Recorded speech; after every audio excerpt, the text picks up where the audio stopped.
Yes, a special one from the CEO, Stanton with the spoon. And your boy, Friday the Southern Band. James on the beat. On the spoon to get your information. On the spoon to be part of our discussion. Spoon television.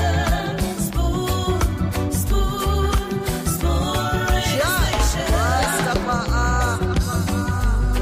Spoon gonna tell you what is happening in Liberia. Spoon gonna tell you what is happening in Monrovia. Spoon gonna tell you what is happening in Africa. Just to spoon you will know. If the children crying for starvation, just to spoon.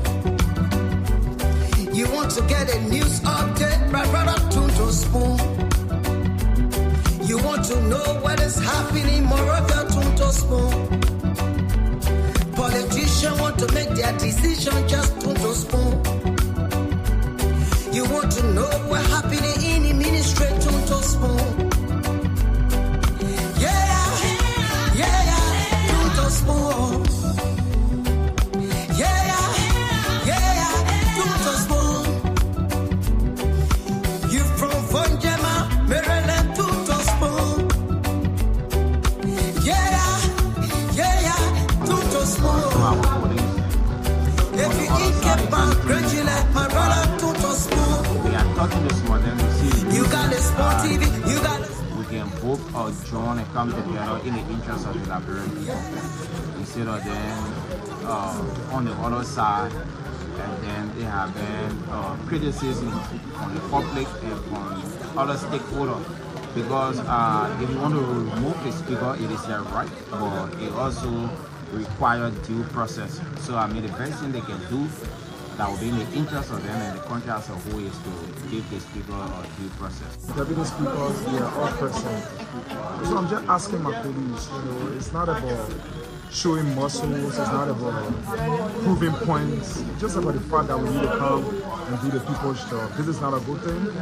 And the updates out there, to our international friends and other people, investors, I mean, it's not good. Our people elected us to do the needful.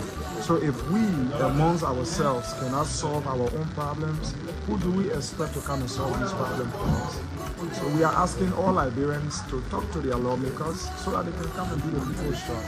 Many people say the tone now is trying to change. Maybe the tone is more appealing than the start. So I mean, this is the honorable thing to do. We all have our own people we talk to, people reach out to us, and I mean, we are doing this for the sake of the Liberian people. So we're just talking to our brothers. It's not about fight. Let them come. If they have issue with the speaker, let them present it. The speaker will recuse himself and he will address those issues. But we cannot be doing these things to our people. So it's an appeal to all of our Liberian people to reach out to their lawmakers. Let them come in the chamber. The speaker is here. The deputy speaker is here. And we are here. Come and do the people's job. This is unfair. Absolutely. And I have confidence in the other members that I have talked to on the other side who are remorseful and want to go by the law. But listen to this, right? How can you take lawmakers and hold them hostage like little kindergarten children in one location? You bring them to where you carry them back. You bring them to where you carry them back. I mean, my colleagues, man, they got to try hard. Whether you elect them for that, to go be hold up. Then the question is, who's paying the bill and all of that? So leave the hotel, go to your house with your family, get up in the morning, come to work, and you'll be collecting your signature. As a renowned lawyer, do you think anything across the road in this fight against you? No, but as a company renowned lawyer, I'm not engaged in speculation, right? Honorable Speaker, thank you so much. Those on the speaker side that's in charge of some strategy work. We never counted 30, we always counted 29. Why? So, because the deputy speaker... Because we knew he was on our side a long time ago. It was clear. We knew he was on our side. And he is my uncle, my mom is from local. So I was always clear with him that he should come out and show his hands. He has come out to show his hands. And we know our number stays 29. So anytime they were reporting You know, 30, I say, just start the thing. We are 29. And guess what? Tomorrow and the next week, you're going to see us claiming from 30 to 31. We are still confident.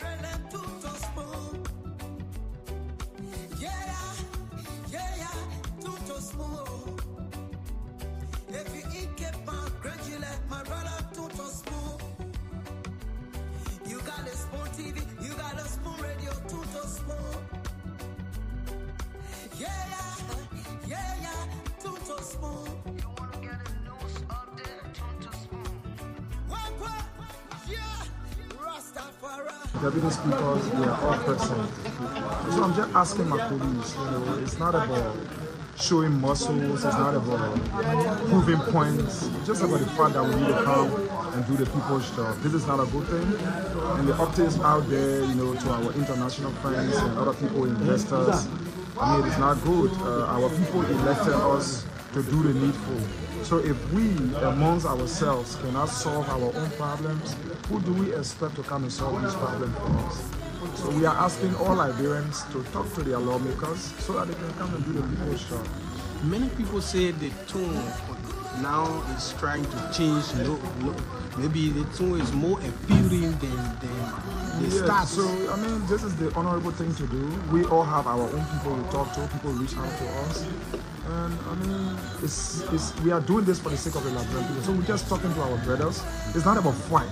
Let them come. If they have issue with the speaker, let them present it. The speaker will recuse himself and he will address those issues. But we cannot be doing these things to our people. So it's an appeal to all of our Liberian people to reach out to their lawmakers. Let them come in the chamber. The speaker is here.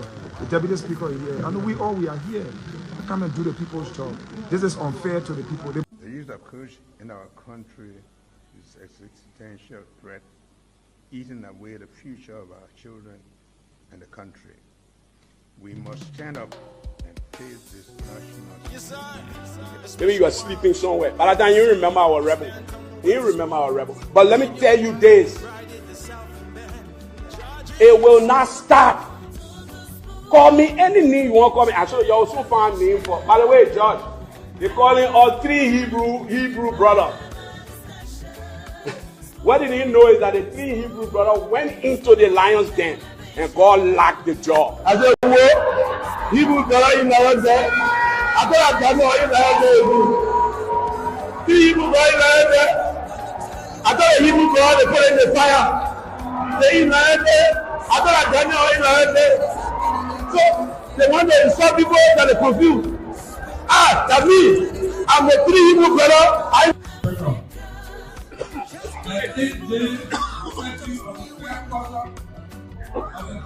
So the pepper spray is suffocating the lawmakers. Pepper spray was used here.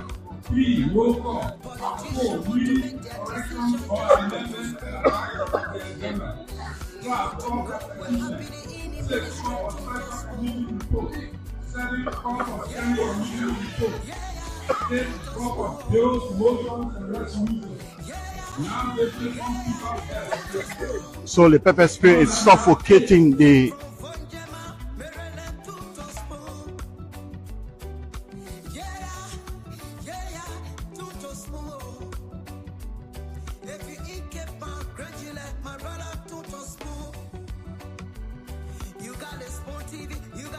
Oh yes, indeed. It doesn't matter where you are. If you're in Grand Cape Mound, you're in Maryland County, you're in Final County, you're in Raver G County, you're in Raver Says, you're in Bomi, you're in Grand Cape Mound, you're in just across the 15 counties of Liberia. I'd like to welcome you. Thanks for joining us tonight. This edition of the Late Night Show, the Late Night Politics on Spoon. Of course, we are live across the Spoon Network, Spoon FM 107.5. We're live on Fabric Radio 101.1 and a host of other radio stations across Liberia. Thanks to our partner radio stations that are always relaying the show.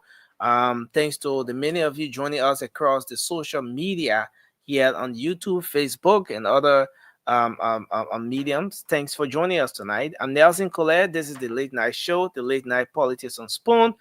And yes, this is where we talk Liberia. We bring the issues to you, we provide you the updates, and we make analysis around those issues with our diverse panel here every night. And then we provide you the opportunity, the space where you can get to have your say on those different issues of concern. So thanks for joining us tonight again. It's great to be here.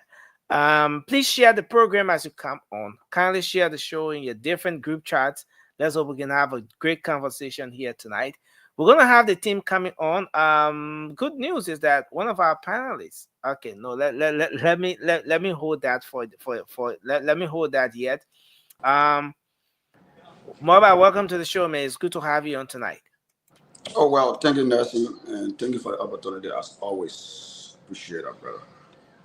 Yeah, definitely, it's a great thing that we're here tonight again to talk Liberia. Let's recognize a few of our folks. Today is Saturday. Saturday night is part of the weekend. A lot of people don't like too many things on the weekend. Some people wait eagerly for the weekend, while others will hope that the weekend will never come. It depends on what you do, what your activities are, and all of that. I'm told that Mobile is part of those people who will be praying for the weekend to come. He prays for weekends a lot. Even when Mobile was in like, damn it, I mean, if I in the states, I thought the weekend, my man. Yeah, you're making weekend lazy. But I don't know, Mobile, you at work, right? The weekend today, you at work. Yeah, just relaxing out, chilling. Just, yeah, just Okay. chilling, as always. That's a great one. And let's recognize a few of our folks as we get started with the conversation tonight. Again, we want you to share the program. Please share the show as you Yep. come on tonight. I see Marveline Tozo from Seclipia Nimba County is joining us tonight. Mohammed Kale, William Fambole is here. Perry Nangwe. Perry, today is your birthday. Happy birthday to you, Perry. We wish you all the best. Milton Freeman is here tonight. Moses Momolu, Alexander Nimland. I see a lot of the folks joining us tonight. Bendu Johnson, Prince Dokolie is here tonight as well. Madam Mariah Sando Ninatu has joined us. Thank you for coming on tonight. I see Emdor's Empire. Ike Seaton is here. Dopo Zoye. May God Love Me is here tonight as well. I see Tino Momo has joined us. Thank you. Eric Miguel is here from Atlanta, Georgia. He's joining us. Eddie Kawa is here tonight as well. Folks, please share the program as you come on. Elisa Dwe is here tonight from ELWA. That's where he's joining from. I see Naomi Nimle is watching from Ghana. Comic now is moving so fast. Comic Nyimpa is joining us from Massachusetts tonight. Thanks to you for joining us. Ma Jatu's son is here from Lakpazi. Yes, Lakpazi is in Cinco. So everyone, man, Samuel Y. Johnson is joining us tonight from New Georgia Junction. That's in the Caldwell area. Eric Kanwa is here tonight from the RIA Airport. Are you at the airport? You traveling tonight? Yes, from Dwazon, we have Johnson Swa joining us as well.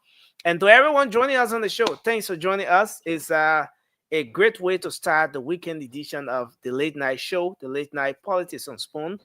Let's get into the conversation. A lot has been happening this week. Liberians this week saw um, the the activity at the Capitol building taking a whole new level, or going at a whole different level, where the majority black was able to select or elect a speaker on the web ballot, and he was sworn in immediately after his election.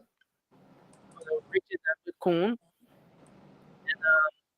Immediately he came out, he was being greeted by a huge security presence, taking up in a convoy.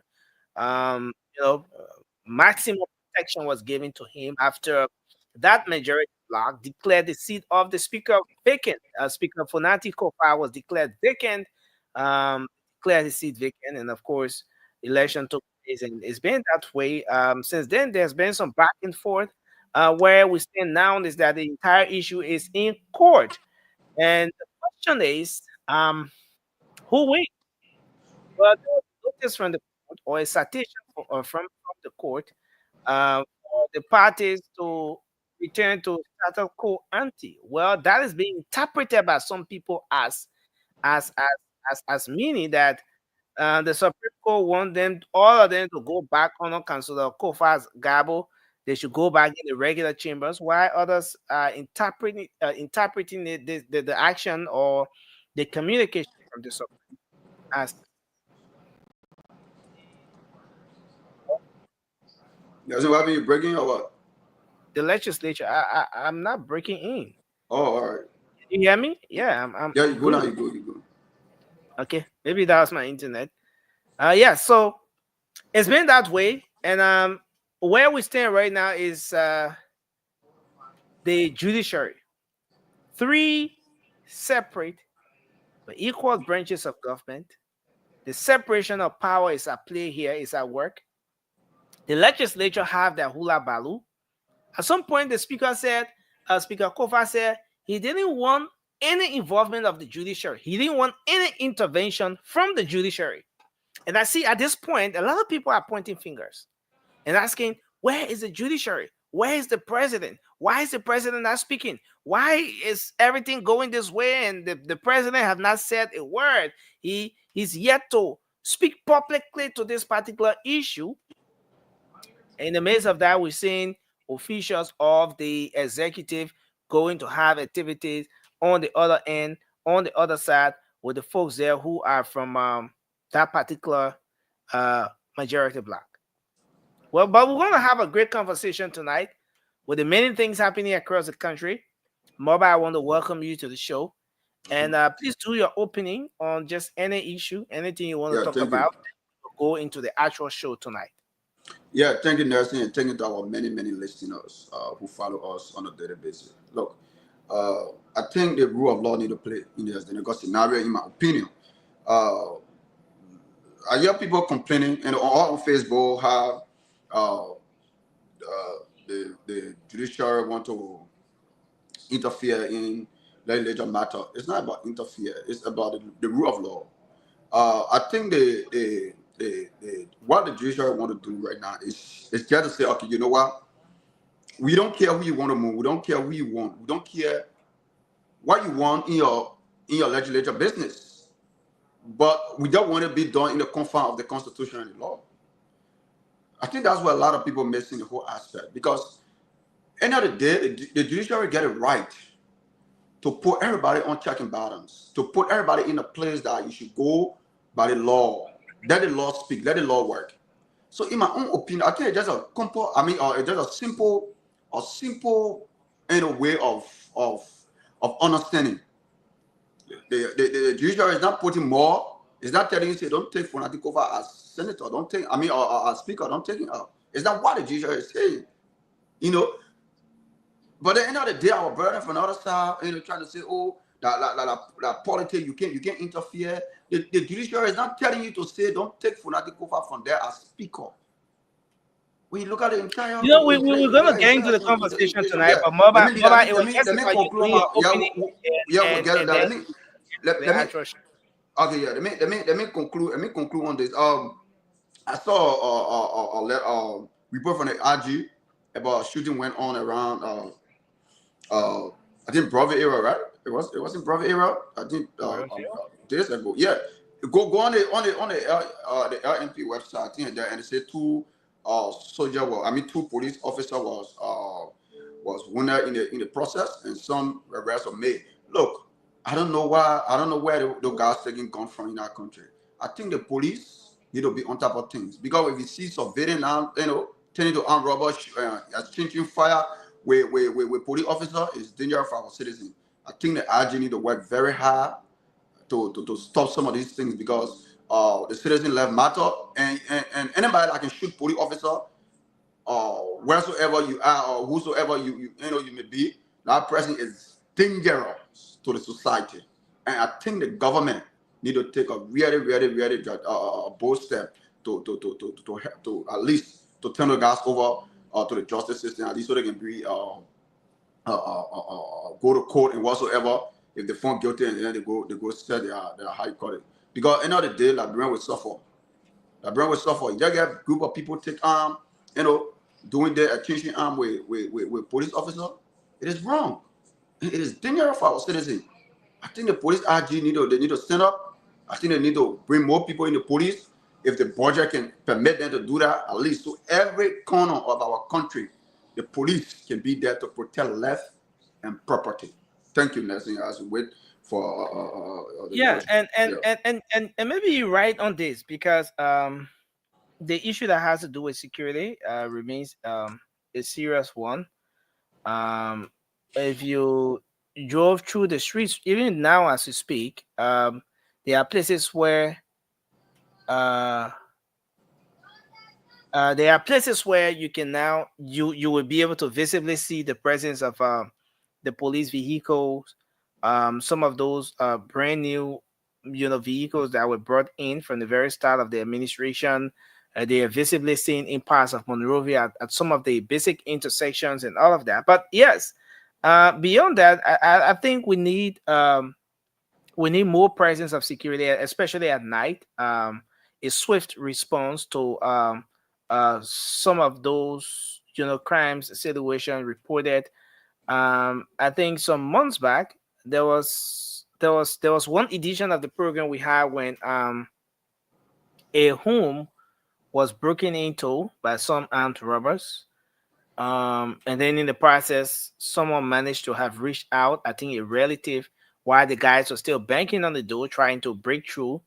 And then the person reached out. We announced it on the show, and in no time we saw the police was able to make a move, though it was difficult in terms of getting the exact location, given Yeah, yeah. the challenges we Due have to with the layoff, all of that. But finally, they got the location and they were able to save lives. And I think one of the things that will really promote the interest of the country is, a robust, a very swift response in terms of providing security. And the current Liberia National Police is doing their best, and we can only hope that a lot more is done to get security at a whole different level.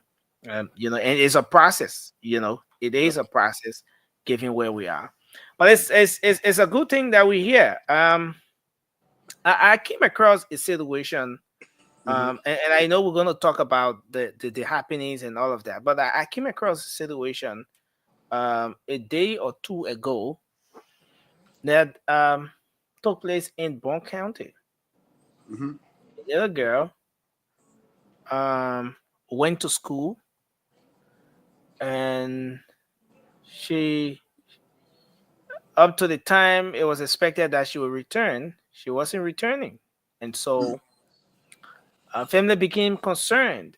The next thing was they got a call on her phone. Using her phone, somebody called the friend and told the friend that, well, XYZ person, who is this person to you? And then when she said that he's a friend and XYZ, and then the person said, okay, your friend, right? But your friend is in our custody now, and you will not see your friend. So you just know that if you saw her this morning, it was the last time seeing her. And then the same group called back and said, um, if you know what we know, find 400 USD now and send it to this number. If you cannot send the money to this number, you will not see your friend again. And it was getting serious. The entire family got concerned. And then they tried to call the number back and try getting in touch. And then the very group managed to have called the girl's father Tell him that you need to look for 400 USD and send it. If you can't send the 400 USD, you will not find your daughter. You will not get her. And at that point, he managed to have spoken with her, and according to him, her tune, and he could tell that she was in a very terrible condition at the time. And apparently, the kidnappers, were trying to uh, interrogate her, trying to put her on a some extreme situation so as to get her to speak out on some basic maybe information or whatever they wanted. And so again, they were calling on state security to get involved. They tried to track the number and all of that, but the SIM card was in our regular button phone and stuff like that, not in the phone that has the internet service and stuff. So I mean that speaks to how much. Yeah. Okay, Yeah, let me come in on that topic. that speaks to how much the issue of security is, how important the issue of security is. And it gets to a point where yes, we know state security are the ones trained to provide security at a broader level nationally, but that's where maybe the issue of maybe community policing will come into the picture. That's where a lot of people will get concerned as to where are we headed. How can the community the community get involved with this entire thing about providing security? How can we be security on security? How do we get to that point where we're able to minimize the frequency of these kinds of happenings? That Mobile, for example, can come to Liberia. He wakes up at any point in time. He goes where he wants to go, and he's free. He feels so secure to the point where he doesn't have to worry as to what's going to happen the next moment. So this is where we are, and that speaks to the fact that a lot more have to be invested in terms of in the security sector, be it for the police, be it for the immigration service, for the drugs enforcement, the LDEA. You want to talk about the armed forces of Liberia and all of those different security apparatus, those paramilitary institutions, and all of those people need to be given the support needed, because that's the first line of progress. That's the first thing that we'll have to address if the country should make that kind of progress. So you can just come in, Mobile, and then we move to the actual discussion, because we should be speaking to some of the traditional leaders here tonight. Those folks from the National Traditional Council. We're going to speak to few of them here tonight on the show. We thought to have extended an invite to them. There's something going on there, Mobile, with those folks. You remember some time back we interviewed a few of them. In fact, one of them on the show when we were having a discussion and decided to call in. So we're looking forward to getting them to come on. So we talked to them briefly with respect to the happenings. They are the National Traditional Council. That council was dissolved under this administration, and they moved to the Council of Chiefs and Elders. But what's going on? There's a whole lot we're going to talk about with respect to that, plus the other issues. But Mobile, go on as I make a quick adjustment here. Yeah. Nelson, let me talk to that issue of of the kidnap, right? I think the security, the national security, and the GSM company need to work together when it comes to, people say the button phone how to track, right? But on the internet, how to track, but you can also track the button phone from the tower, get a location, because it's like a signal.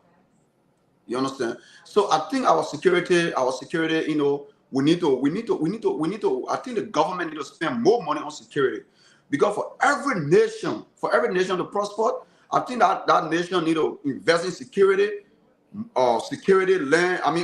Road connection and other infrastructure. But end of the day, based on security, because if even your country develop, you don't have a stable and a strong security, what happens? Instant money it will bring down. So I think the government need to spend more money on security, because now the way that won't happen, if they catch your gun and probably God forbid they do anything bad to that child or that person, what happens next? they will do it again. They will keep doing it. And they will say we're using boarding phone. So the GSM company, right, they need to work along with the police officers, nursing. Even if you don't have a phone that get internet on it, you can still track it to the tower. You can track the communication to the tower and see exactly what the person is. That's what makes technology easy. I think Africa, I mean, more especially Liberia, we are beyond time when it comes to these things. We are beyond time. Because you can even use the tower to track the person and where their location. You can do that. You can do that. But end of the day, it based on the government. The government need to come up with a good amount of money in the budget for security, so the security, a lot of people can be able to join the police, the immigration, the AFL, at least to help the country, to help protect the country. Because right now, nursing in the country, we can come here, some people will say, okay, because they feel they get people protecting them. But how about the people who can afford, the vulnerable out there? People that are going to kidnap them because now it's happening. It just happened. Nursing, take my words. It will keep happening because everybody now, they'll say no job. People move in the city, go in the interior, make their own clique, and start kidnapping people.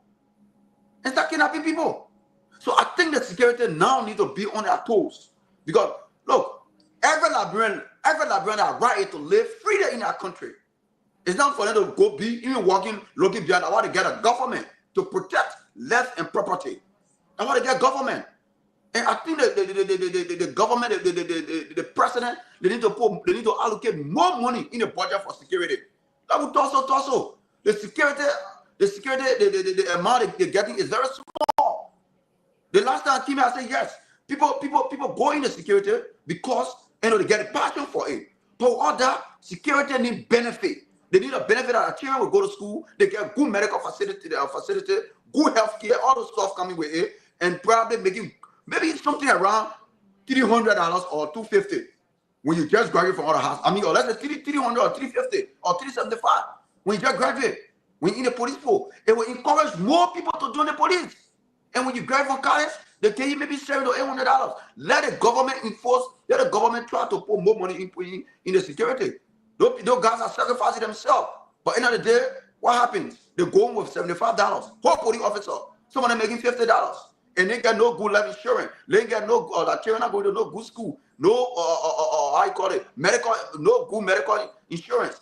So the government needs to prioritize security as well. Everybody will come out with security. Yeah, go ahead. Yeah, and you're right on this, Moba. The need to prioritize security and all of that. Now, the folks from the traditional council, I think you need to send me just a message, maybe a hi on Messenger, and then I'll share the link because I'm trying to get it coming through the other way, but it's difficult. So if you can just send me a message on Messenger. The same name up here. Just go there, send me a message on Messenger, and I will be able to share the link.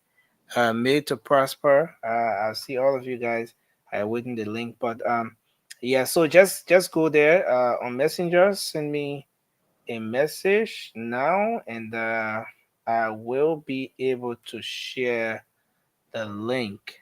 All right, let's hope we can do this. And let me come back to you a bit. Moba, this is serious. And quite recently, you listened to the finance minister when he made the appearance following the passage of the budget. He's been talking about how much people make, civil servants across the country. He was saying that beginning 2025, no civil servant would make less than 150 United States dollars.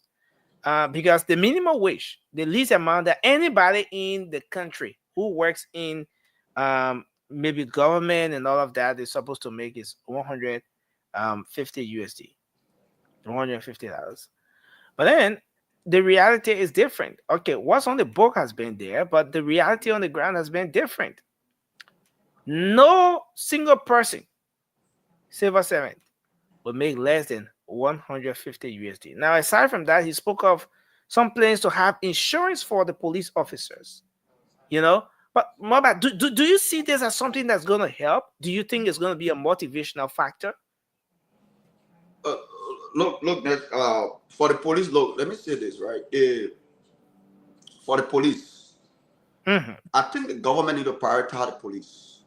And I see people bashing on the foreign minister about why he talking about raising salary or other things. They talk about infrastructure, blah blah blah. Look, we gotta start from somewhere. The government in power, right? I'm not here to I'm not here to praise the government because they get out on the fault. They're doing a lot of things that is not right. But when it comes to adding budget adding people's salary, or let us embrace it. Let us be happy. And the main thing the government need to focus on, adding salary or benefit, which the benefit come with health insurance, blah blah blah. Do you think that the increment of salary can help or will help to address some of the issues that Liberians are faced with? Some of the pressing challenges, the pressing issues. Do you think that the increment of salaries can help? Is going to help? Is going to in any way find a solution around that? Nothing. That's a first step. You see, for every good thing, it starts with one step. Now, to me, in my opinion, right, I believe that is a good thing to add pro salary up, and also you focus on creating job in the government for creating job in the private sector. That so the private sector and when the private sector come in, what happens? When the private sector now and the government will already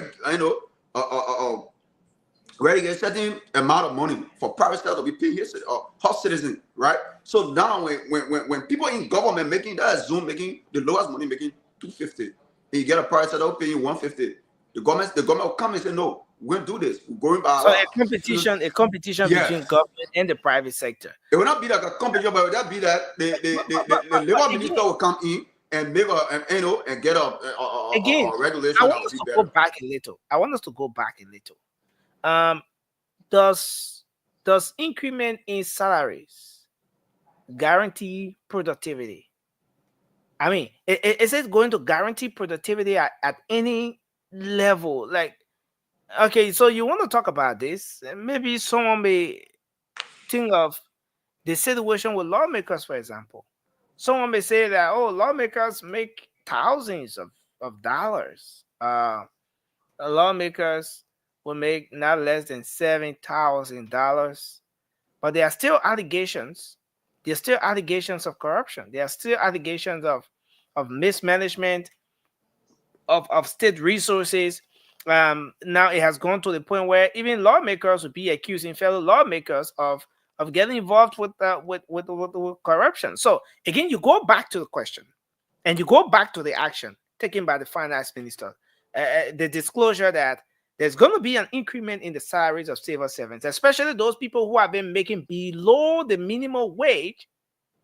Their salaries will be stepped up. Does this guarantee productivity? Does this in any way say that, okay, so with this pronouncement, it means that from this time to this time, we're going to see a productivity in government at a certain level, or we're going to see a whole new level of energy with respect to the way government employees approach the work? Yeah, Nelson, thank you for that question. Let me answer the lawmaker first before I come to the civil servant, right? Lawmakers, right? They got nobody to report to. Nobody can fire them. We the Liberia can fire them, but guess what? After 6 or 9 years before we fire them, that's it. So people don't make that comparison.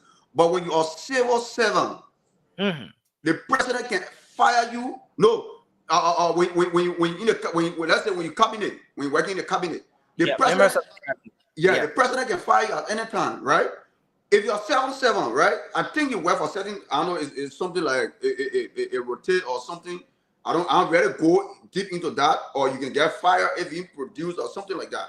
But Nelson, when I come to the police, right? The police. I know which one you won't go into right now. So just forget the one you won't go into, because I go to the police. That whole aspect you won't go into now. No, listen, that role you won't go in. It's not clear. It's not clear. You know? No, actually, the civil servant, Nelson, I know much about civil servant. Even laughing at you in the background. No, no, listen, Nelson, let me be real. Right? Struggling to pull a point through, and you have to allow Nelson, right?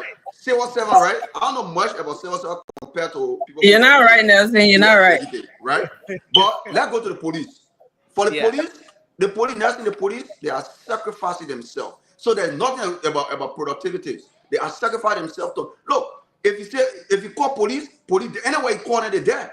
But how much they making some money? $75, $100, right? So I think it would be better for the government, for the least man the police to be making close to $300 US per month and with good benefit. Then you'll see. Nothing, you know how many police people over there. Mobile. Let's pull it this way. If the point you just made, Emmy, welcome to the show. It's good to have you on tonight. If the point you just made about the least salary in the police being that it should be how do you call it? $300. Yes. $300. Yeah. The least salary in the police. Yeah. Mobile. If this becomes the reality, what significant difference are we going to see? Good. You know what you see? Thank you for that question. What you see more people join the police. One, because the police come with what? It will come with that $300 and with more benefit. You get health insurance, you and your family, and guess what? That health insurance is constant.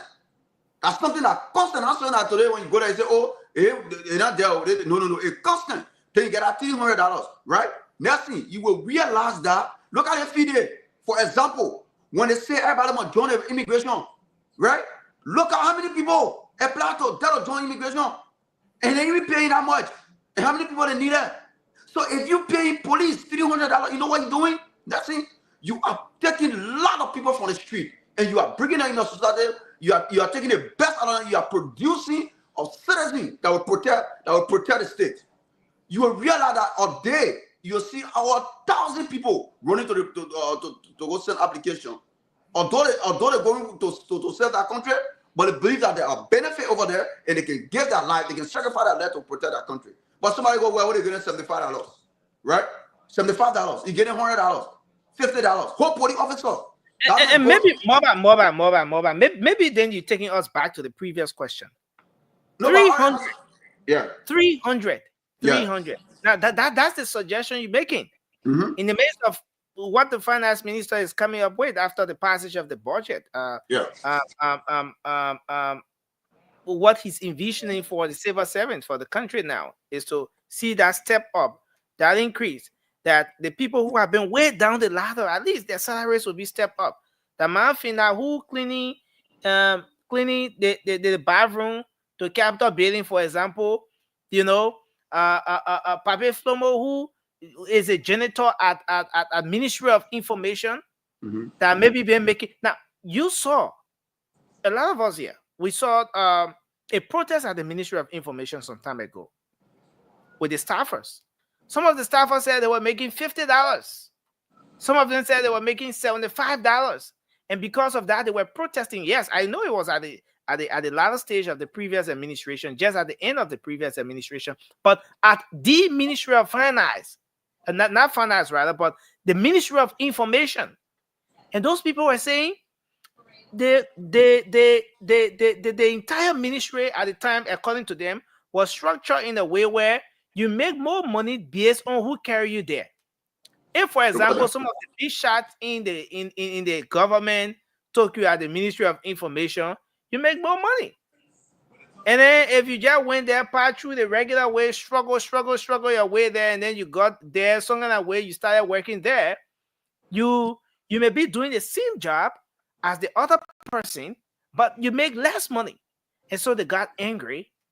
And maybe because election time too, or around the table, they started protesting. But it brings me back to that whole thing about if the people make more money, then it will be good.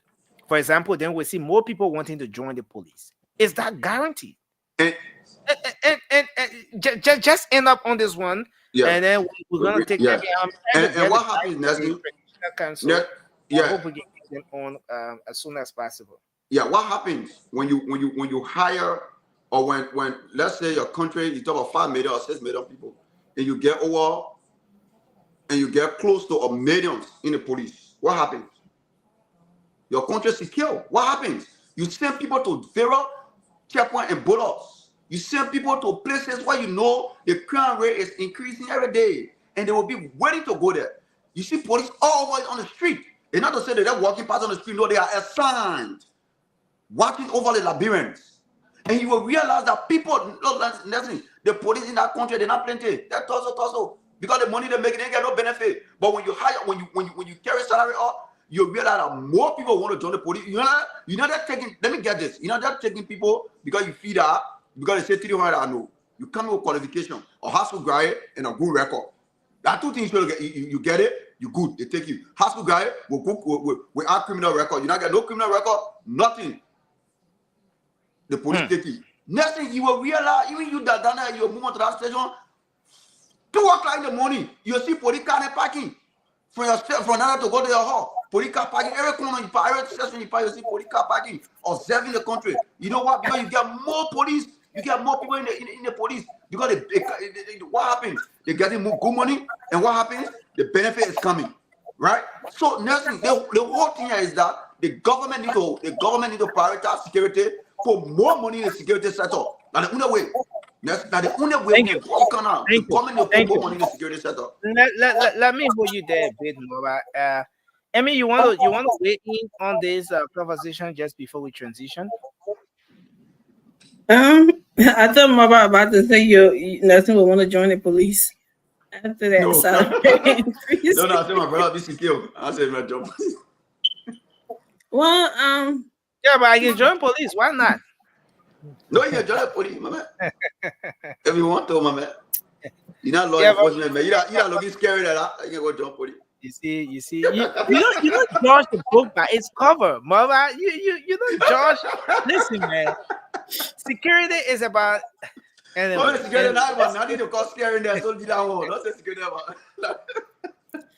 But right, do you hold on to the belief that increasing the salaries of civil servants, like the finance minister said, will promote productivity? You think so? Let me get water. They on the other end, there are others who think that lawmakers, for example, make more salaries, they make more money, but there are still allegations of corruption at the level of the legislature. There are people who get entrusted by the president to serve in strategic positions in government as ministers, deputy ministers, make fat salaries and all of that. But after some time, you come back to the whole thing about allegations of corruption on some of those people.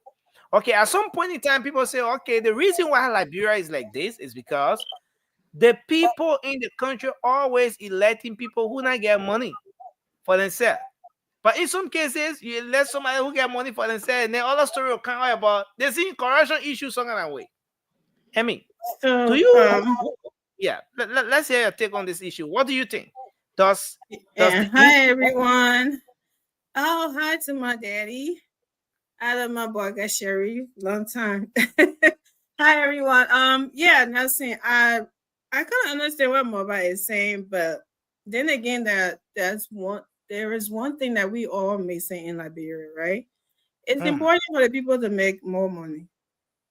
Like what the police are making now is disgusting. No one should be going through all of that hell and abuse from the citizens and people in government and everything, and be receiving what they're receiving when they have families and stuff at home. But if you give the policeman $600 a month today, I don't think that's productivity and correction or whatever is going to stop it. I just don't see it. I think the only thing that's going to stop that in Liberia is accountability, holding people accountable. Okay, this culture of impunity in our country, to get rid of it. If not, like, oh, they want to be male, he calling, oh, my interest there, that our man out. If that doesn't stop, Nelson, you can give them $1 million. Like you said, the people that are getting all the money in the country, the government officials, they're still corrupt, right? Because when they come out, what happened? Nothing much. They was just what, talk about it a little bit and it dies down. So unless you can see Liberia turn to other countries that I don't care whether you the president's son or you the president uncle or you the finance minister or you the representative of this and get shamed, named, shamed, and arrested and prosecuted and in jail, nothing will happen. It would still be the same thing because everybody feel like they can just do anything and get away with it. But with that being said, it is important for yes, for what the finance minister said, for the people pay to be increased. That's very important because and not just that pay be increased, but I mean, do it in a way that also they will have some kind of respect, I guess, because they're not getting paid enough. That's why they're so accustomed to the begging for money and so then people and the citizens disrespect them the way they do. So once that happened, and then you also put in place like if you're paying it good enough, you put into place that whenever anywhere you hear corruption or anybody taking whatever from anybody, they would be fired. And once you do that and be like, people like some of the commanders and stuff, I don't think the police know everybody. Be undercover, be going on patrols and stuff and see what happens. And if these things happen, you fire 2 or 3 persons. You're losing your $300 a month or whatever a month in a country like Liberia. When you fire 2 or 3 or 4, 5 person, or you prosecute them, things will start getting better. We're not saying that it will disappear altogether, but people will be careful on how they do things. And people and going to work, you have to have a time system too. People can just walk in anytime they want to walk in. You have to have you come and clock in certain time. You have to be on the clock and you have to be working. You're talking about two things here. You're talking about accountability, and you're trying to tie that with the increase, salary increase for civil servants. And you asked me if it was going to make a difference, if it was going to stop, or if it was going to make something. So that's what I'm telling you. No, it's not. Can one of the two work? Can one of the two work without the other? Can is it possible that just the salary increase will make a difference in the absence of accountability? With the salary increase, will we start to have accountability? Is it possible? Can we say that once salaries are increased, then people will start to be accountable since, in fact, they're making what can sustain them or keep them up? It's not going to happen overnight. You just have to, because the salary increase, so people know it have to be a system put in place for that, for it to start happening. Will it just be accountability when salary? No, that's like people. The more money you get, the more you want. Nelson, we are human. Anything that show up and you're nobody's looking at you, you're not gonna pay any crime. I mean, any penalty for it. Of course, you would do the wrong thing. People not doing wrong thing in places like America or other places, and because they know what will happen when they get caught. It's not in places like Liberia, so that's why what happened. All the things that we hear and see all the time keep happening. So just because you increase the salary doesn't mean that corruption will just disappear out of thin air. No, I don't believe that. That's my opinion. I don't believe that. Okay. And this is very important. It's a good thing that we can move on with this, but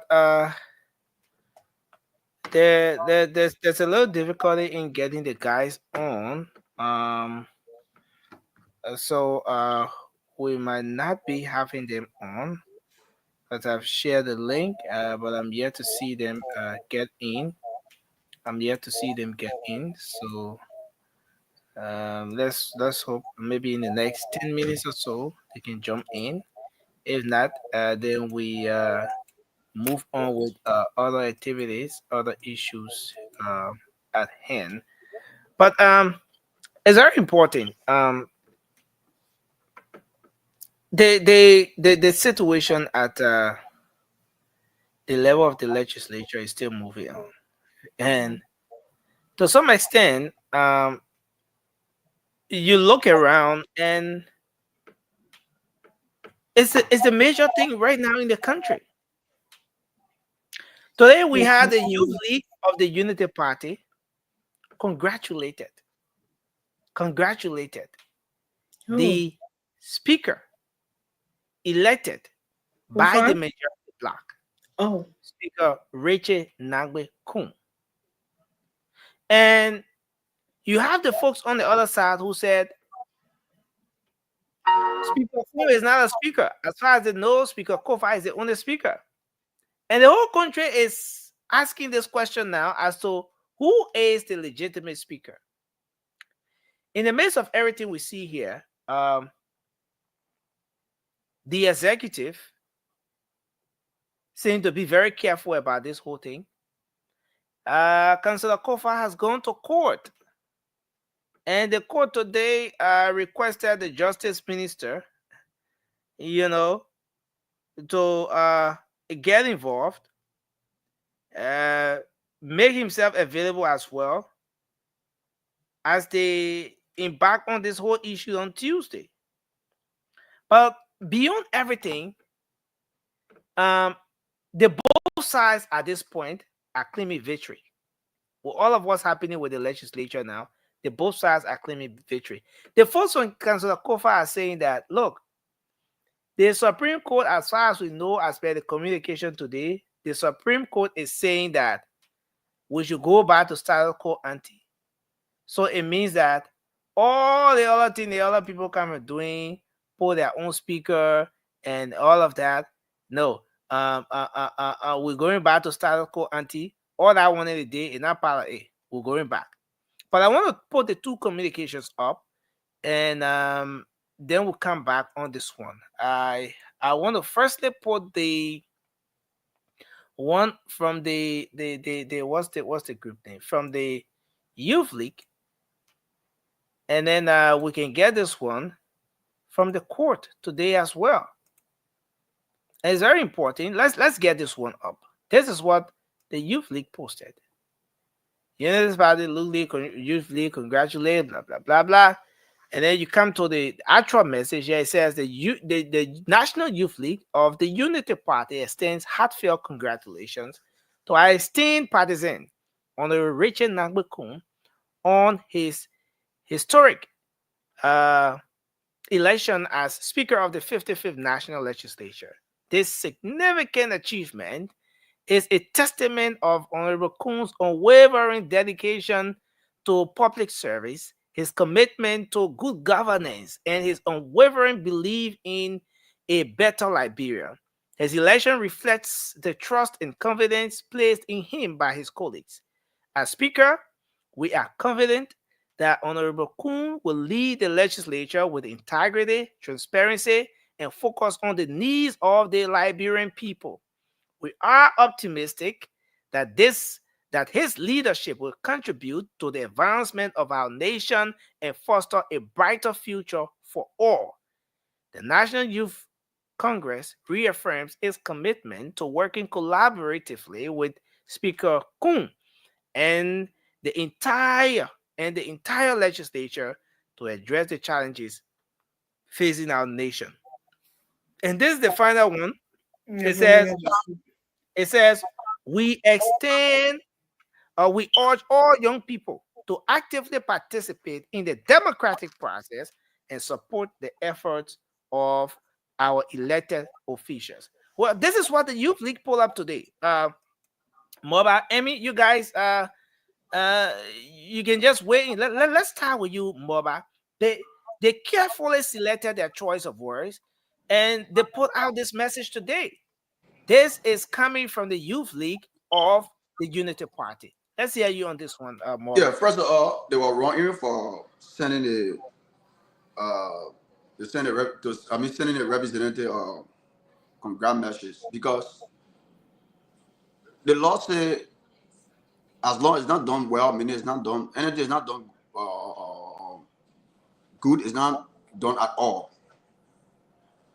If they want to congratulate their lawmakers as speaker, I think the press conference or maybe the letter they should probably post it or probably share with other groups or whatsoever, and telling their partisan, telling their lawmakers, majority lawmakers in there, and more especially to Richard Kun, telling him that let us do it the right way, let us go through due process.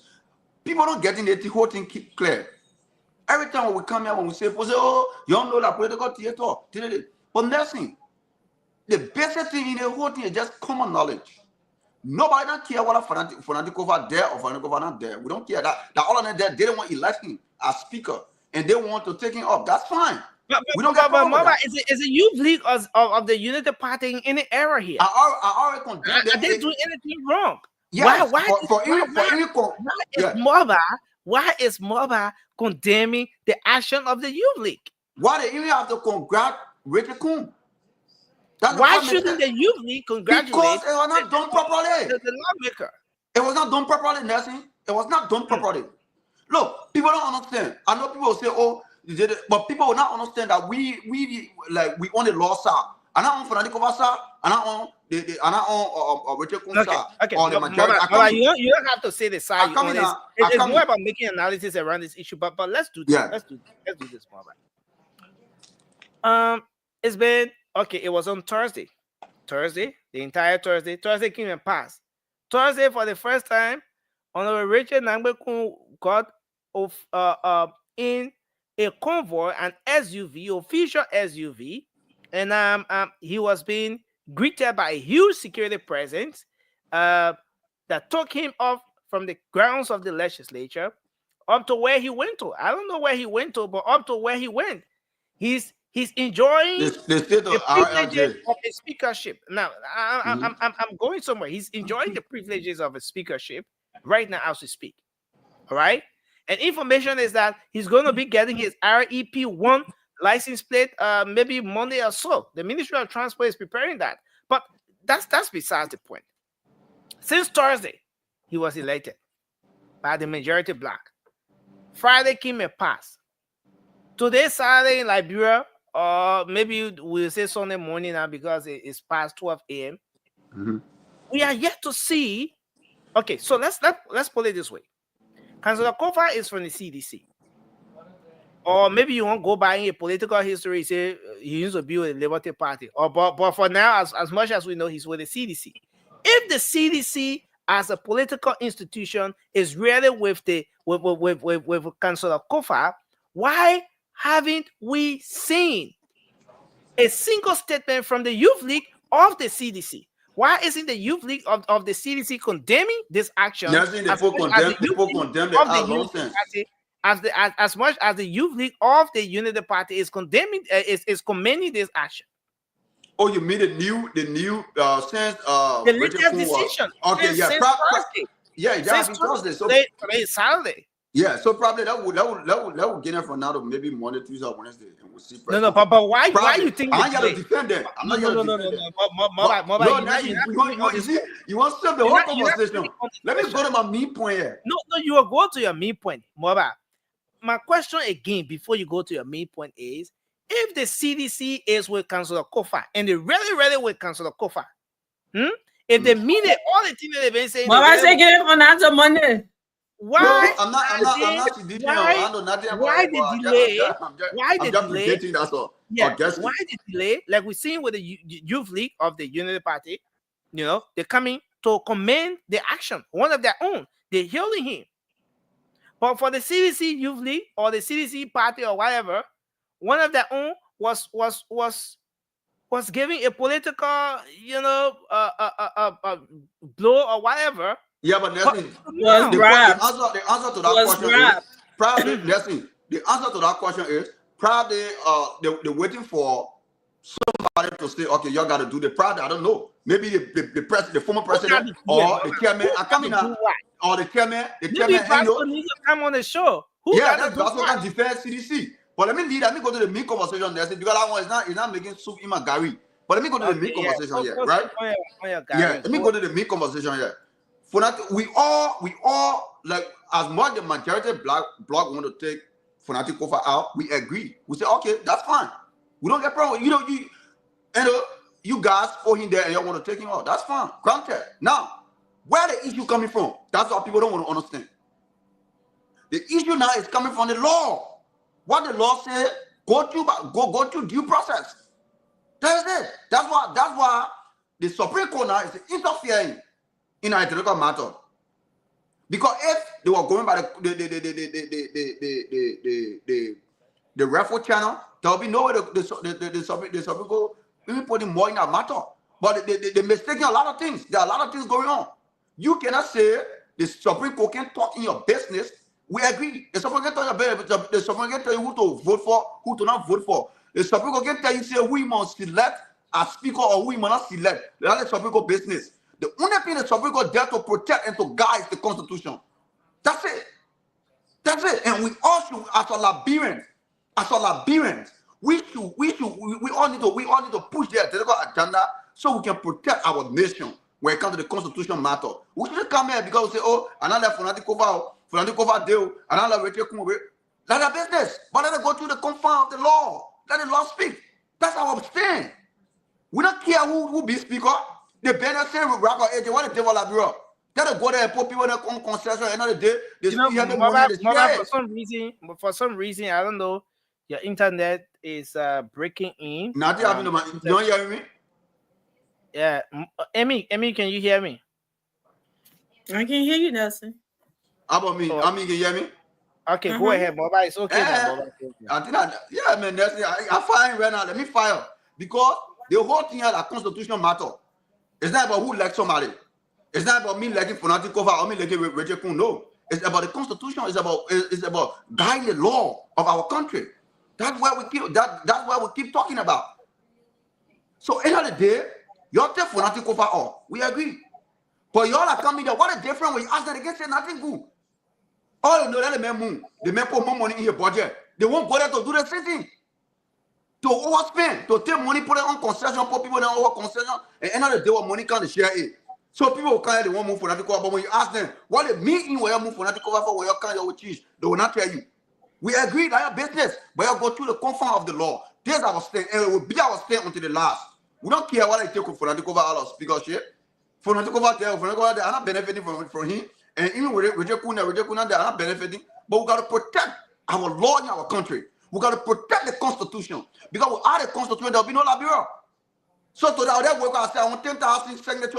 Y'all go move, or what I meant from Nima, I represented from Nima, what in dancing on Facebook. Y'all go take him from there. The chairman, they remove, they call the chairman or remover. Now he the chairman. I don't forget your name. Y'all go take him up. I need 10,000 signature. I'm going to go in your district, I go do it. And how you feel, how you be like. Let us obey the Constitution and bow by it. So that we're not again who put on say political theater. Political theater. So meaning everybody can come on and say anything, they say, okay, that political theater. That's it. You know, I want to hold you there a bit more, but I want to hold you there a bit because you said you want to propound. I don't know how you want to do this, a whole thing, but at the end of the day, the Liberian people need to carry something. They need to take away something tonight. I mean, let's hear your take on this entire thing here. The action from the Youth League of the Unity Party, congratulating Honorable Kun as the Speaker of the 55th Legislature upon his election on Thursday, let's put it that way, by his colleagues at the majority bloc. Okay. So, Nelson, I wouldn't say that what they did was wrong. That's their as you're calling like right partisan. That's that. I mean, so if they hear something good that has been done for him, they will congratulate him. That's somebody in their party. I don't see what's wrong with that. But I don't think they're looking at the side of are they on the side of the law or this is so. So all they know is that, and everything is being done. You have someone that's swaying and doing this one, and it looks like jet. What is not like jail is not. So those youth leads or whatever, they don't care about that. All they know they got a speaker that was chosen from that party until it can go to whatever court or whatever jurisdiction that it has to go to be denial or whatever something is. They don't care about that. So I don't have any problem with them sending congratulations notes or whatever something. I don't have any problem with it. So, but Emmy, why do you think up to now the CDC that Councillor Kofa is from, as an institution, as a party, It's My yet baby to there, release. by the way. My baby. Why do you think the youth league on the other end of the very CDC is yet to say anything about what's happening here? Are they Well, ready with Nelson, us not so far in spirit and in flesh, in or are truth, they though. with him in spirit? No, I want to understand. Are they with They him are in they are with spirit, him in in spirit. They're flesh? not with him in person. That's what in the physical. They You are think so? slapping his back in the physical and pretending to be with him. But they are my baby there. It's all tough for him. They are not with him physically. They're stabbing him in the back. And I'm pretty sure he's being careful. He knows what's happening. But he's trying to walk a fine line. That's what I think going on here. But now that I heard you, Nelson, watch. Monday they'll be coming up. We disagree with the barbaric thing that was done in the legislature. They'll be whatever funny thing they can be talking over it. They will come with it. But yeah, exactly. So I don't Chico Papa knows better. I think he knows what's going on. That's all I'm gonna say. Okay, so let me put this up. This is the communication today, from the court. Permit me to read this thing here. Permit me to read the entire thing here for the sake of our people, our audience, the people who just on radio. Permit me to read it for their sake. So it says, in the Honorable Supreme Court of the Republic of Liberia, a court term AD 2020, October term 2024. Present Her Honor. You have all of the justices, the associate justices, and the chief justice there. And in reference to the constitutionality of certain actions, taken by some members of the House of Representatives of the 55th Legislature, Republic of Liberia, to bring to Brigadier General Amos, okay, so that's the Dickerson Senior, that's the Supreme Court, the Marshal there at the Supreme Court. So this is the actual communication now. It says, greetings. You are hereby commanded to notify the Minister of Justice, Attorney General, to appear and file returns on the side of the law before the full bench of the Honorable Supreme Court of the Republic of Liberia, Temple of Justice, on Tuesday, November 26, 2024, at the hour of 9 a.m., as to whether or not the petitioner's petition should be granted. You are also notified.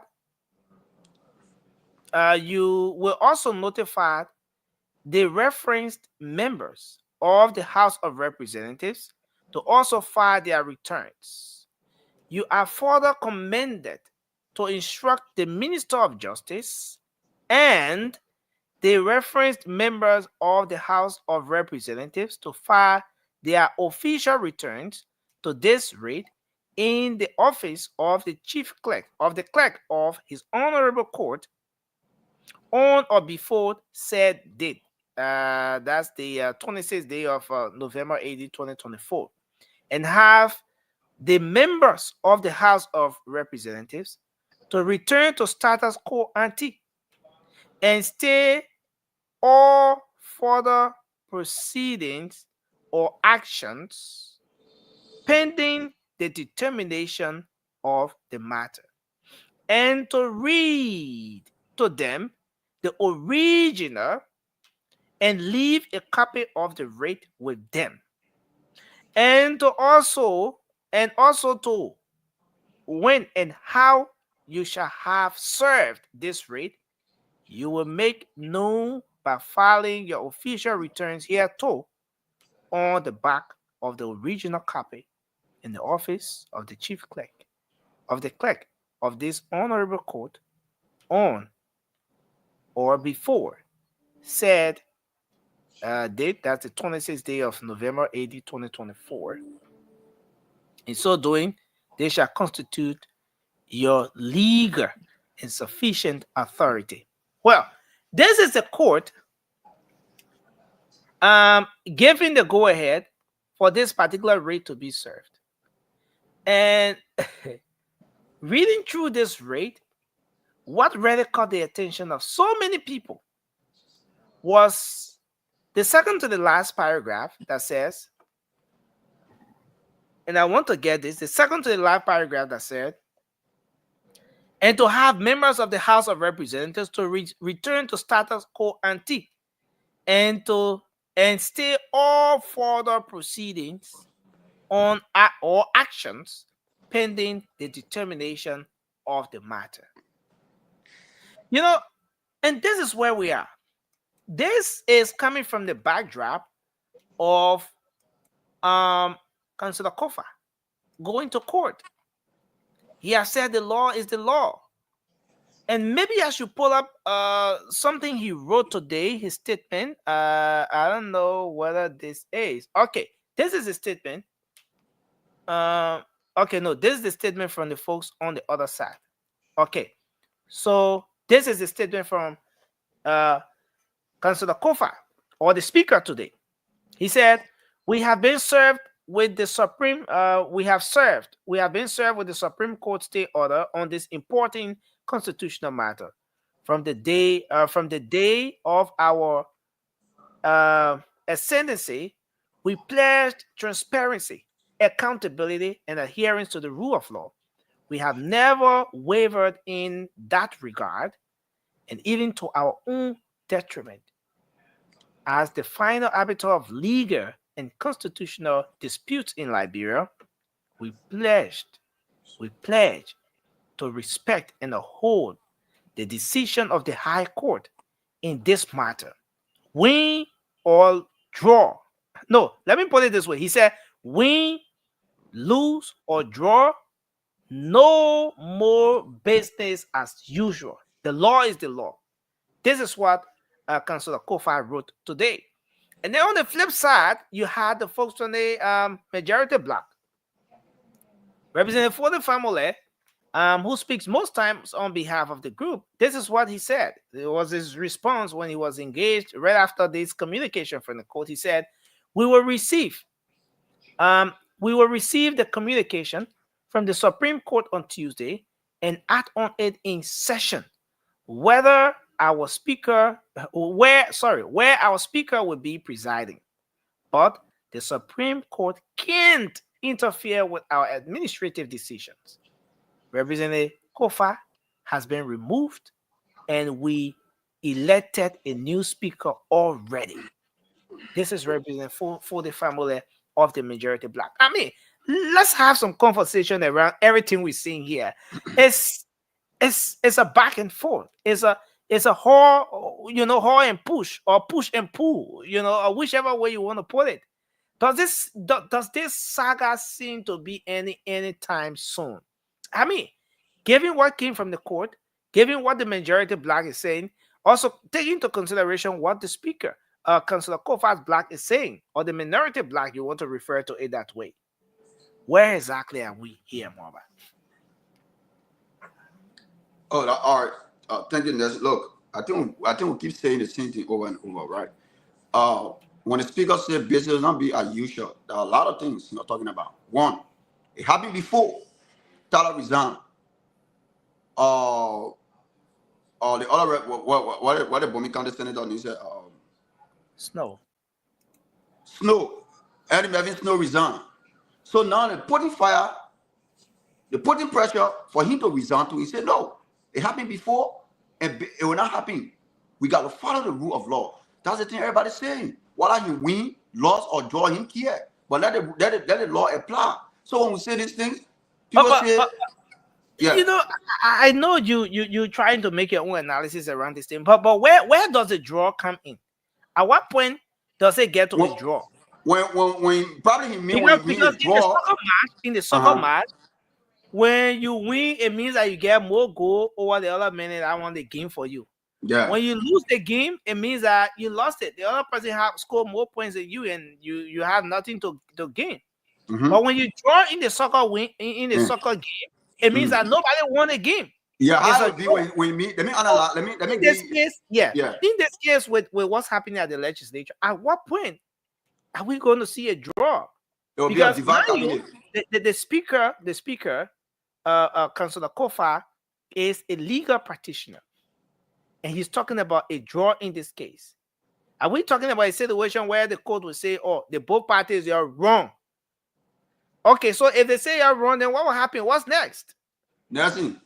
The court don't say the both parties wrong. Me, let me predict what the court will say, and then I'll go without joining reading. The court will say, we hear your case, we agree with your case. But what we have to do, we know you want to take off for nothing, right? Okay, we agree. That is left with your like business.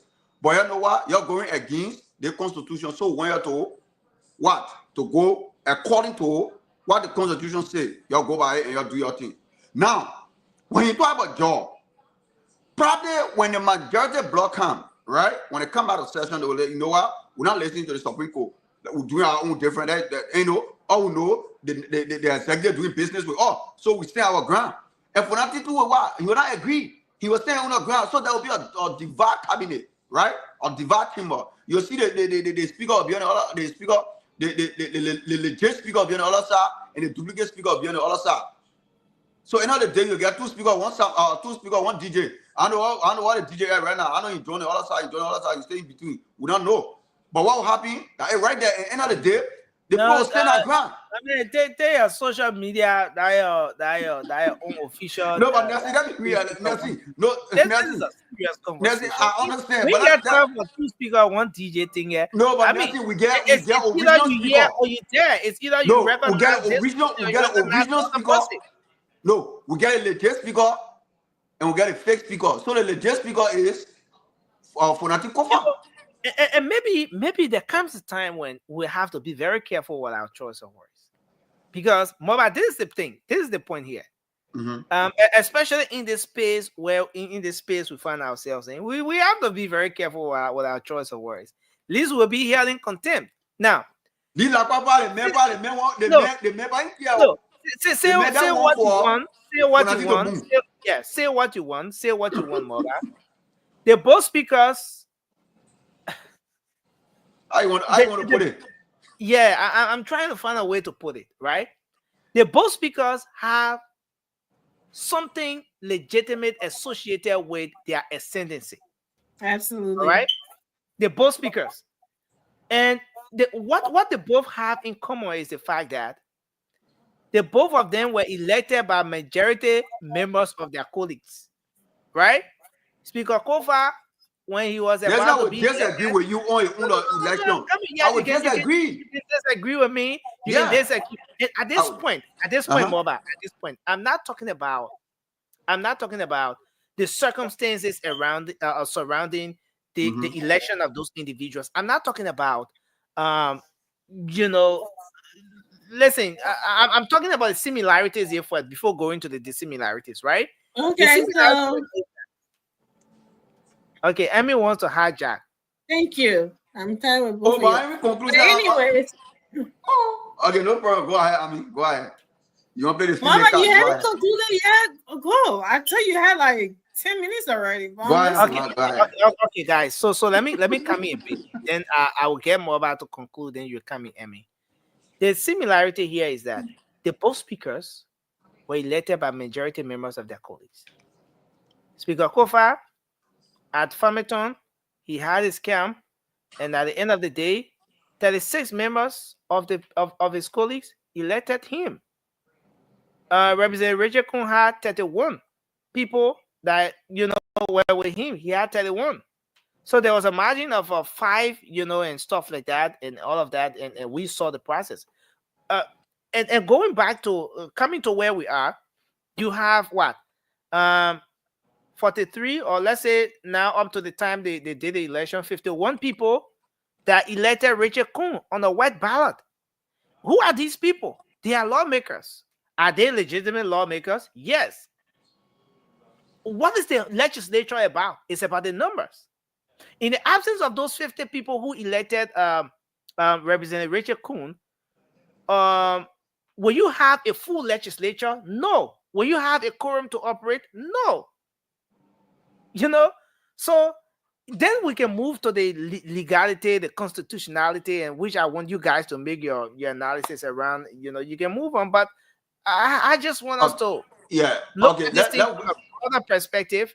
As much as people may have their own sides, but we have to look at it from a point where both parties have some level of legitimacy, legality, constitutionality surrounding their ascendancy to this position. But go ahead, Moba.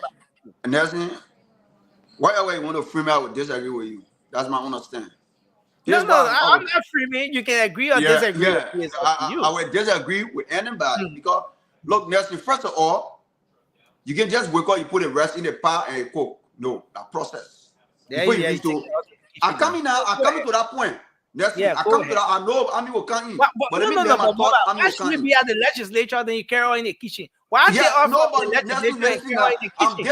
I'm giving you a breakdown scenario. Example. No, but why your scenario can't be about the numbers, the legislature, but you carry on in the kitchen, Boba? Good question. The reason I say you can just take the rest, you put in the pot, without water, without process for you to do and start eating, is that the entire horse, right? The entire horse. The United get out, you say, you go into due process, you just say, you already get your 49 count, you do your stuff, and then you say, elect speaker, without the speaker going through due process. Then you say, after that, then before, the first of all, you say, the may already do, according to them, supposedly the may already finish with due process, supposedly they may not do it. So they stay confusing all. And which of ourselves, in the media space and Liberian citizens know there was no due process. Okay, and that's the question I was about to ask. You say some people say he got due process. No, I mean from the people I'm talking about from the majority block. So in conclusion, Moba, so we get Emmy to come in. In conclusion, in conclusion, the majority block is in error. There is no way you can get legit speaker who went through the rank and file to become speaker, and you just take somebody who not go through due process and you make them speaker. We'll say, whether they like it, then like it, but that's the fact. We're protecting the Constitution. That's it. Thank you. Every time a mobile wears this, the red devil, type, that he's here to protect the Constitution. And a little bottle of water, mobile is here to But let's hear your analysis on this issue, Emmy. Where do you think we headed, Emmy, with everything that's happening here? Legit or not legit? You saw the communication from the court. Why do you think the court is even dragging the justice minister into this thing? This whole thing. Yeah, go ahead. First of all, Nelson, I'm kind of a little confused about the whole thing with the whole saying that the Supreme Court does not have any. I know that the judiciary branch is a different type, a different something of government, and the legislature, or legislature or whatever is the different branch of government. But if you're having confusion or misunderstanding in the legislature, so if they don't have anything to do, how do you bring some kind of sanity to this whole thing if we're saying that they don't have any part to play in it? So I'm a little confused about that. Then who's supposed to settle the whole matter? Because we've seen that both sides have their own analysis or explanation about how whatever ruling that came from the Supreme Court has been interpreted. But again, it wasn't a ruling; it was a rate from the Supreme Court.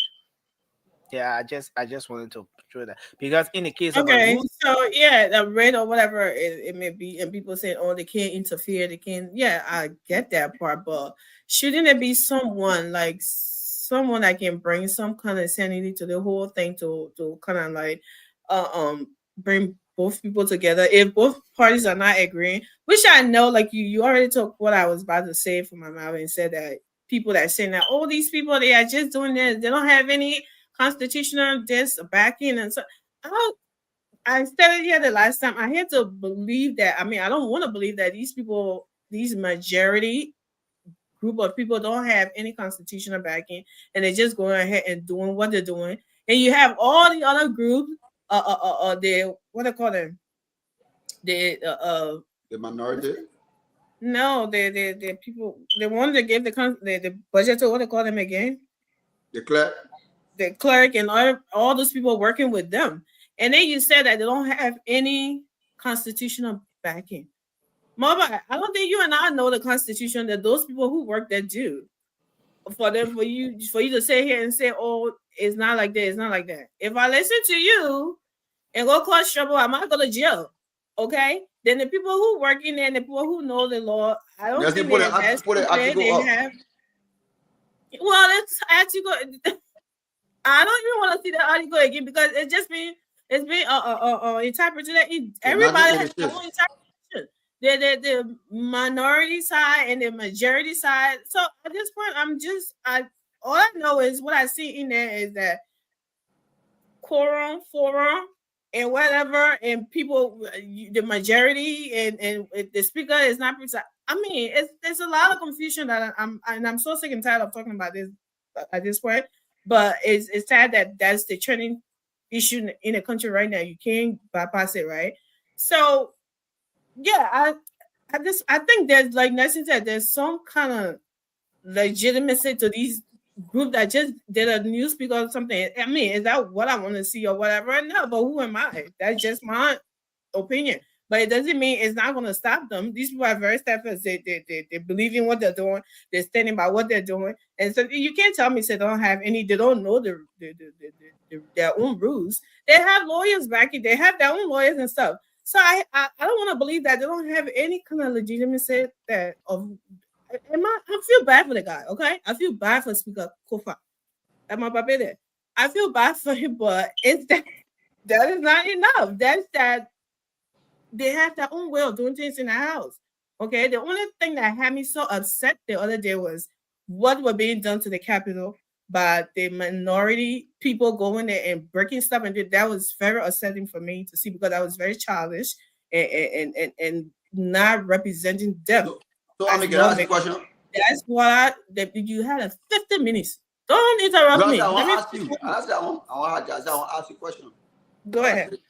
So okay, you said that according to you, the people know the entire constitution more than everybody, even the lawyer that. Well, you and myself. No, basically, even more than the lawyer there. I mean, I speak. Let me talk. More than the lawyer there that always coming on the show and making clarity.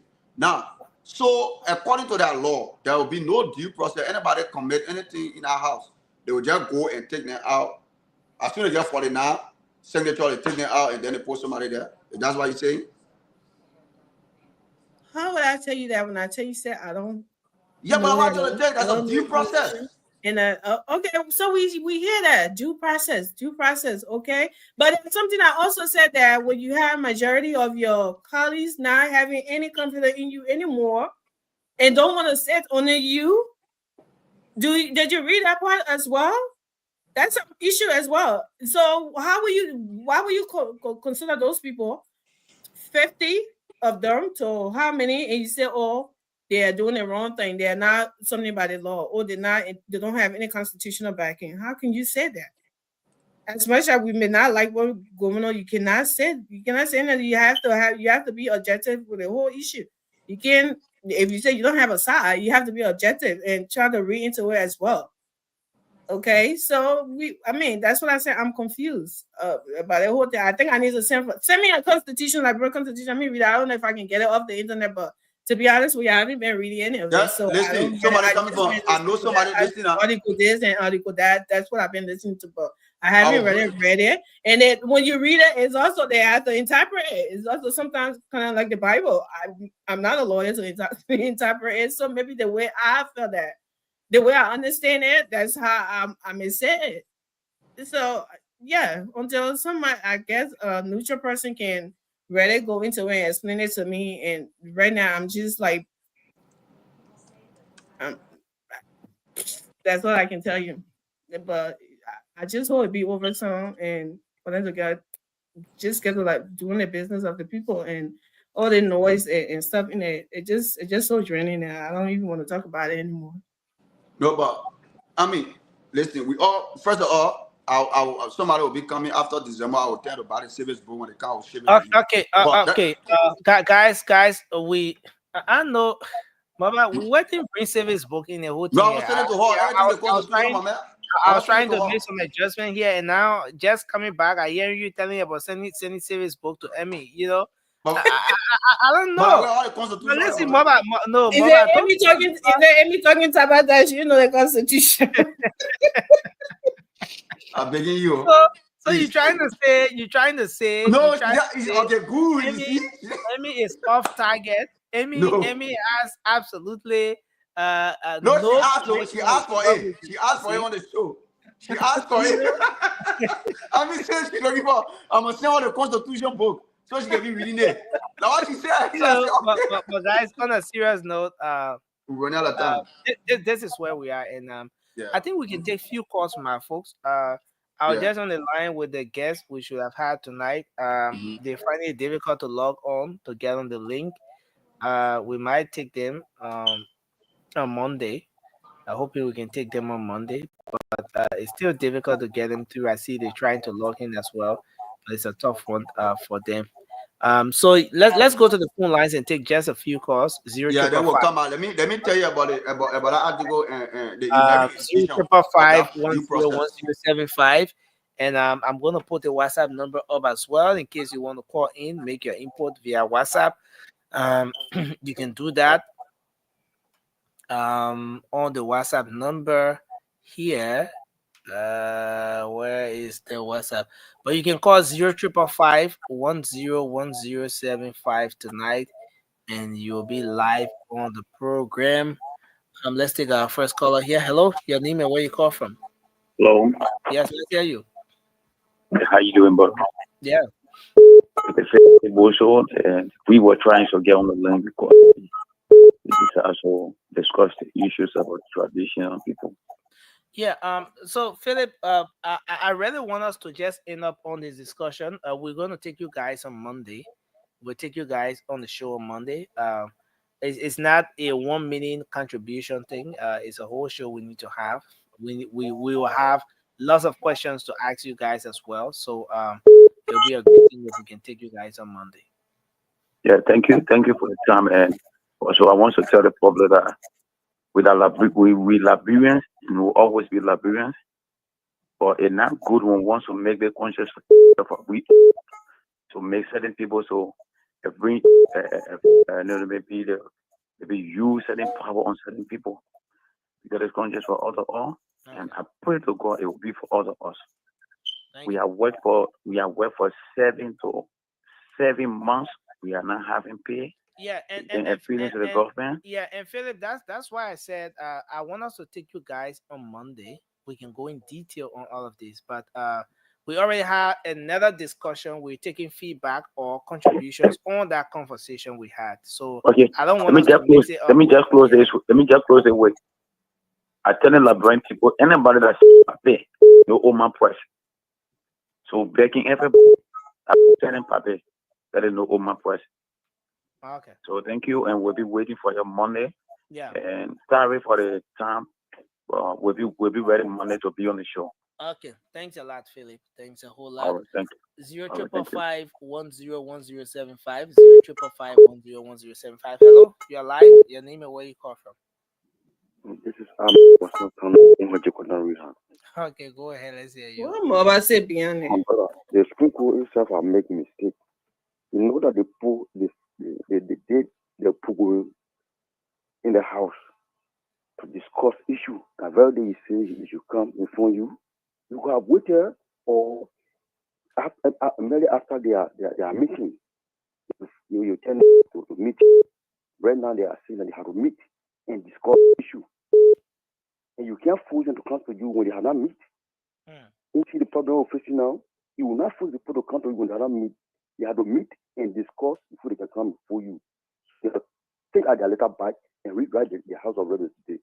Thank you very much. Thank you. Thanks a lot. Another person here. Hello. Your name and where you call from? Hello. Yeah, go ahead, please. Let's hear you. Who is that? Hello. Yeah, hello. Yeah, please go ahead. You're live. Let's hear you. Yeah, I want to give you information, something I've been hearing to give on the radio about this restaurant. This guy from Maroon Chicken. For security reason, I wanna give Okay. So for security reason, call after the show, sir. Okay. It wouldn't be a fair thing if you were to give one-sided information on the radio now about a particular institution, and then we can, get them. So call after the show, yeah. Yeah. Call the WhatsApp number I'm about to put on the screen after the show. 05551010075. Hello, your name and where you call from? I'm Joseph Todman. I'm calling from You're calling from where? Douala Momota. Yeah, go ahead. Let's hear you. Okay. I think I was going with you on the show, and Mobile was saying they were analyzing whatsoever is done in this whole issue. But for me, I look at it, I'm a Latvian, and we this thing is causing problems in this country and causing people to go hungry, I can say. So What didn't causing people to go hungry? because our people are taking pay, and families depending on those people. There are so many, there are hundreds of thousands of people depending on the people that are not taking pay. So it will be hunger. Then, so those families. So who are those that are not taking pay? Okay, let's forget about pay. Let me get to the real issue. Okay, now I look at it. No. The fact that you talk about pay business, Let's go to the real issue. Let me not eat on my time. Okay, the in the house, the two people, the two groups are there, and the one is saying the guy legitimate, one is saying you got their speaker and they're not going to do business, and other people doing business with them, they're going to do business with them or whatsoever. We must look to the court. If they say the court don't have anything to do with them, then who is the high court? That means they are disrespecting the high court, because if the high court is the one in the country that makes the law, that separate issue in the country that gave when they gave the I think it will be all right. Thank you. Wait for the time for the ruling of the court. They shouldn't say the court don't have anything to do with the house. Thank you very much. That's a great point. Hello, your name and where you call from quickly. Hello. Okay, so let's take the final caller here. Hello. Hello. Yeah, please go Good ahead. morning. Let's hear you. Yeah. Yeah, good morning, Nelson, and to your co-panelists. I'm Otis Tower, and I phone in from District 15, precisely Looking Town. Go ahead quickly. All right. So as I listen to you people, and you're trying to place the issue as it is, you see, Liberia. When we come to discuss Liberia, we should be holistic in our conversation, and we shouldn't take sides. All right. Here and what's happening at the capital building with our lawmakers. I think the Constitution, there's some ambiguity in the Constitution. And I don't think that if you look at the laws too, or their rules, they haven't no the rules they didn't give. And then, like, if this kind of a situation arises, what will they do in order to mitigate the situation? Because you cannot get the police couldn't get 49, right? And even what was carried out, the actual number that are supposed to remove the speaker, the actual number wasn't realized. If you really look into it, it wasn't realized. So the rules themselves, the rules got ambiguity, and the Constitution themselves got ambiguity. There's nothing addressing the situation that we have right now. So to Tuesday, where in the High Court calling for these people, you and I know that the judiciary cannot get themselves involved with the administrative decision of the legislature. I don't know what we're hearing. I think for the sake of the Liberian people, those guys just need to put their heads together and see how best to drop the particular matter and represent the people's interest, not their own interest. Thank you. Thank you very much. Thank you, and thank you to your co-panelists. Okay, so let me just squeeze this final person in. Hello, quickly, let's hear you. Okay, so we lost that person. We have to wrap up. We have to end up on this note. Do we have a WhatsApp call here? Okay, no. So we have to end up on this note. Let's do our closing. Beginning with you, Amy, and then we can go to Mobile to take us on. Thank you, Nelson. I was in here when you guys started with the whole kidnapping issue, but I was kind of cringed when I heard about it. I hope, because Liberians always like to imitate the bad things for other people. We never want to imitate the good stuff that would bring development and prosperity to our country, right? It's always the bad things. And I hope this bad thing that is in Nigeria is not what they're trying to start in the country. And the police need to get on this now and do something about this before we start having copycats and it start getting rampant in the country. Because whenever someone get successful doing stuff like this, and other people want to join and they get carried away and want to do it over and over again. So I really hope they will look into that and try to bring an end to this nonsense, and that we don't have our people worrying about why they're worrying about going by their daily business and trying to find food for their children and doing this, and they're worrying about somebody calling them talking about, I have your child, or I have your sister, or I have your brother, go call me and give me this and give me that. It was very disturbing when I was listening to it. But anyways, thank you for this show, and I hope and pray that the whole Capitol building thing will come to an end. Like I said, I'm tired of talking about it. I don't know much about it anymore. I'm confused because everybody have their own interpretation. We all have turned to constitutional lawyers in Liberia. All of a sudden, touch your own, and everybody telling us and this and that, and it's confusing. And we can only hope and pray and see how it will end. But it's also confusing to tell me that the Constitution does not allow the Supreme Court to say anything or have anything to do with this confusion, and they should just, I don't know, bite each other heads off when it's happening in the house, and nobody has the right to say anything or to talk to bring it to an end or whatever. Like, it's kind of confusing too, but that's where we are. And yeah, thank you guys for coming, listening to us, and see you on Monday, God's willing. Well, thank you. I mean, let's do this, please, Boba. Yeah, I was on the other. Just before you close, let me just squeeze this person in for like 30 seconds quickly, and then we will just conclude. Welcome your life. Let's say you. Thank you, Colette. This is James. Well, sorry, you're calling from Baltimore. I want to say good evening to all, but to Amen. It's good. Next time, I'm looking forward to you allowing Amen to have a lot of time to speak. She's the only lady there, and that should be said. But look, I listened to her. She's concerned about how will this thing end if nobody's going to listen to the Supreme Court. It has happened before 3 times, at least 4 times. 2 president pro tems, 2 speakers. The way it will happen is that those guys will give up, just as Speaker Tyler and Speaker Snow did. They will not listen to the court because the Constitution does not exclude the Supreme Court.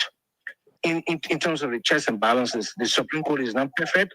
It itself is subject to the checks and balances. If it is making error or interfering in the affairs of the other branches, they can put stop to them. They can put a checkpoint on them. After that, you give the guys 1 or 2 weeks, all of them will get together and legislation and everything will be fine. I want to say that Kufa was not elected legitimately because he had only 36 votes. It's just that the guys, they didn't notice it. They are 73. simple majority is 37. So he wasn't legitimately elected. And that we just need to be patient, and the whole process will end up fine. Nearly 1 or 2 weeks is going to cool down. President Boga is doing the right thing to make sure that he keeps hold of the government. How do you think how do you think it's going to end up? How do you think it's going to cool down? Who do you think is going to win this fight? Because it's a whole fight that's ongoing here. Not really. The fight is already over. Majority is numbers. It did happen with Snow, happened with Tyler, happened with President Pro Tem Jala and President Pro Tem Yenbo. So we have 4 different presidents. Actually 5 with George, Speaker George Dewey. All of them were removed. So it's going to end the same way you saw the guys, the sergeant at arms leaving Kofa, going to those people, the chief clerk going to those people, and they are giving the guys cars, the body detail going to them. You just need 1 or 2 weeks. Everything is going to cool down. That's how it's going to end. Wow. Yeah. Thanks a lot. We really appreciate your input, sir. Thanks a whole lot for your contribution. Thank you. See, that's what I was saying, Nelson. How could you say that these people have no legitimacy when all these people that are supposed to be with the speaker and they are leaving, going to this guy and trying to something, and you say, oh, he's a fake speaker. Mobile. I can't get it. Like, so you won't buy the Constitution book for Mobile? No. He needs it too. He needs to buy 2 and send me one and keep one. Look, guys. Let me do my closing quick. In conversation. He need to buy 2. I was in conversation with the guys who should have appeared, and then as soon as I came back, it was so funny when I heard you guys talking about somebody buying Constitution. Yeah, as you can get a Constitution book, as I will buy one, send it to you. No, but in the first place, you don't need a hard copy of the Constitution. No, one is serious book. No, I need a hard copy. I don't want to be spending my eyes. Yeah, I'll be on the line. Don't worry, it says this. It says that. What does this mean? What does that mean? I want to be. Well, guys, let me do my closing. Look, but Mama, you need one too. We all, No, I think Mobile needs 3. I think Mobile needs 3. He needs 3. He needed a majority one. He needed a minority. He needed it. Okay, but let me do my closing out. Look, that for all due aside, right? When you read Article 38 of the Constitution, it will tell you about due process, and we all know.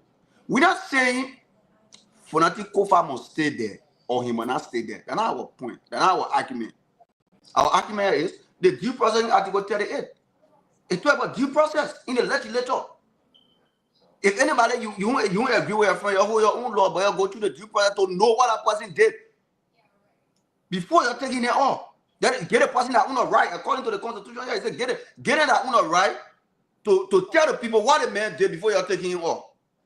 That's our point, our argument. But people don't understand. They'll say, "Oh, they that." But it's not what. No, thank you. When I think about my man, okay, me nothing bad.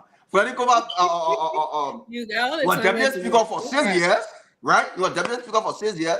When he became speaker, when you were running as speaker, they all sat down and elect him. Yeah, okay, we agree. You want thing all fine, but you go through the due process because you're electing legitimately. Everybody went there, they voted, right? And they put in there. So there's no need for to come here and be who put in the only thing want the due process. Go with Article 38. Go there. Let it puppet defend himself. I get it.